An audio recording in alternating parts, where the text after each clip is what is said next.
Climate change and lack of coping mechanisms among pastoral communities in the arid and semi-arid lands is taking a more worrying trend. Under-Secretary General in charge of humanitarian affairs at the United Nations, Stephen O'Brien, is now calling for measures to ensure sustainable livelihoods. To respect the fact that people who have always been pastoralists have a way of life which has been imbalanced. It's often because of the extraction of resources to support people in increasingly urban environments that has caused the imbalance. So that's why we need to think these through very carefully, to be very sensitive to local ways of life, but at the same time to recognise that if you have increasing population, there is only a finite amount of resources that nature's bounty is able to provide. This as the National Drought Management Authority proposes a change of tact through the inception of climate adaptation methods as opposed to mitigation as drought becomes more severe. So we are talking of a very long period of drought, close to even maybe 10 months or close to 1 year, very prolonged and getting severe. And we are talking of 23 arid and semi-arid counties. But there are also pockets of non-ASAL which have also been affected, like parts of Nyanza, parts of Western, parts of Central, even parts of South Rift.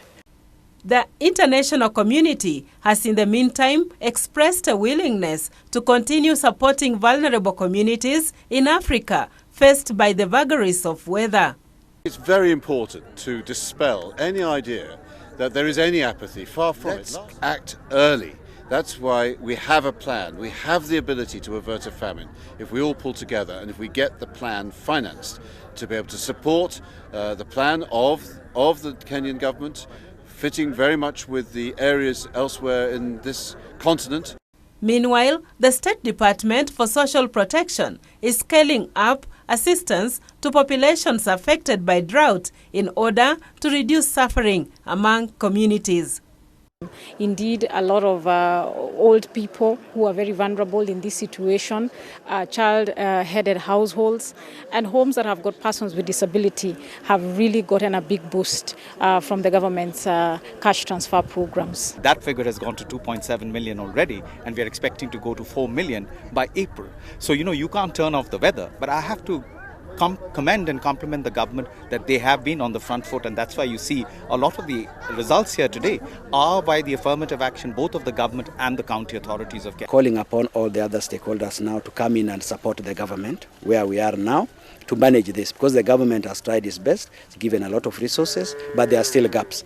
Secondly, I'm calling upon all the other stakeholders to help us implement this ending drought emergency strategy, because it's the only one which will get out of this. But for the time being, we have to protect the livelihoods, like now the cattle you are seeing here, and we have also to protect lives.